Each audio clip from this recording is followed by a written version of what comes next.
Contract वाली बहू। नरेश की माँ अपने बेटे से मिलने दिल्ली आ रही है। इस बात का पता चलते ही नरेश के दिल में हलचल मच जाती है। नरेश अपनी माँ के स्वागत की तैयारी में लग जाता है। साथ ही उसे डर भी सताने लगता है कि उसकी माँ कहीं अपनी पुरानी जिद पर फिर से बैठ ना जाए। हे भगवान, इस बार बचा लो, अगले साल पक्का माँ की जिद पूरी कर दूंगा। तभी दरवाजे की घंटी बजती है। नरेश दरवाज़ा खोलता है तो सामने अपने मकान मालिक को देखकर हैरान हो जाता है, क्योंकि उनके साथ एक सुंदर सी लड़की भी थी। अब नमस्ते अंकल, कुछ काम था, मुझे बुला लेते। आपने क्यों कष्ट किया? अरे नहीं नहीं, इसमें कष्ट कैसा, मैं तो बस तुम्हें रीना से मिलवाने आया था।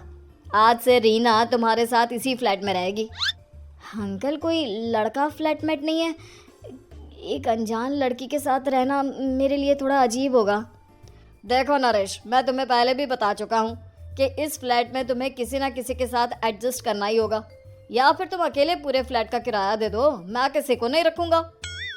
नरेश अपने मकान मालिक की बात सुन के रीना के साथ रहने के लिए तैयार हो जाता है, पर अंदर ही अंदर उसे ये बात खाने लगती है कि वो अपनी माँ को क्या जवाब देगा जब उसकी माँ रीना के बारे में उसे पूछेगी। दिन बीतने लगते हैं। नरेश और रीना अच्छे दोस्त भी बन जाते हैं, पर अभी भी नरेश अपनी प्रॉब्लम का सलूशन नहीं ढूंढ पाता। एक दिन नरेश बहुत परेशान सा बैठा होता है। तभी रीना उसे पूछती है, क्या हुआ नरेश, तुम काफ़ी परेशान लग रहे हो, सब ठीक तो है ना? हाँ सब ठीक है, बस एक छोटी सी प्रॉब्लम है। वो एक्चुअली 2 दिन बाद मेरी माँ मुझसे मिलने आ रही है। अरे तो इसमें प्रॉब्लम क्या है, ये तो खुशी की बात है। हाँ रीना, बट मेरी माँ एक ज़िद लेकर बैठ गई है कि मैं शादी कर लूँ, पर मैं अभी इस चीज़ के लिए तैयार नहीं हूँ। ऊपर से जब वो तुम्हें देखेगी तो 100 सवाल करेगी, क्या जवाब दूंगा? अरे इसमें कोई टेंशन वाली बात नहीं है। मेरे पास ना इस प्रॉब्लम का सलूशन है, जिससे ना तुम्हें शादी करनी पड़ेगी और ना ही तुम्हारी माँ मेरे बारे में कुछ पूछेंगी। रीना की बात सुनकर नरेश सोच में डूब जाता है। वो सोचता है कि रीना खुले ख्यालों वाली लड़की है, कहीं माँ को सच बता ना दे। नरेश को सोच में डूबा देखकर रीना कहती है, अरे क्या हुआ, किस सोच में पड़ गए? डोंट वरी, जैसा तुम सोच रहे हो ना वैसे कुछ भी नहीं है। मेरे पास एक प्लान है। मैं कुछ समझ नहीं पा रहा हूँ, कैसा प्लान? मैं समझाती हूँ। हम ना एक कॉन्ट्रैक्ट मैरिज कर लेते हैं। फ़िलहाल मेरे पास जॉब नहीं है, तो तुम इस रूम का किराया दे देना जब तक तुम्हारी माँ यहाँ रहेंगी, सिर्फ तब तक। और तुम अपनी माँ से कह देना कि मैं तुम्हारी पत्नी हूँ, इससे वो मेरे यहाँ रहने पर कोई सवाल भी नहीं करेंगी। अरे बात तुम्हारी ठीक है, पर माँ से झूठ बोलना, ना ना बाबा, मैं ये रिस्क नहीं ले सकता। कोई और आइडिया दो ना तुम।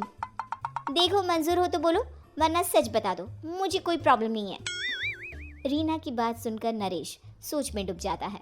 बहुत सोचने के बाद जब उसे कोई रास्ता नहीं मिलता तो वो रीना के बताए हुए रास्ते पर चलने के लिए तैयार हो जाता है। वो रीना से बात करता है और अपनी माँ की पसंद और नापसंद के बारे में बताता है। रीना भी नरेश की सभी बातों को ध्यान से सुनती है, ताकि कहीं उससे कोई गलती ना हो जाए। आखिर वो दिन भी आ जाता है जब नरेश की माँ उससे मिलने दिल्ली आ जाती है। नरेश अपनी माँ को फ्लैट पर लेकर जाता है। जैसे ही नरेश की माँ फ्लैट के अंदर जाती है, रीना उसके पैर छू लेती है। ये देखकर नरेश की माँ थोड़ी घबरा जाती है और नरेश से पूछती है, अरे बेटा नरेश, ये कौन है? माँ, ये आपकी बहू रीना है। माफ़ी चाहता हूँ, सब कुछ इतनी जल्दी में हुआ कि आपको बता ही नहीं पाया, इसलिए सोचा कि क्यों ना आपको सरप्राइज़ दिया जाए। अरे बेटा, मैं तो बस तेरा घर बसा हुआ देखना चाहती थी। हाँ, बहुत अरमान थे अपनी इकलौते बेटी की शादी को लेकर, लेकिन कोई बात नहीं, शायद किस्मत को यही मंजूर होगा। ये कहते ही नरेश की माँ रीना को गले लगा लेती है।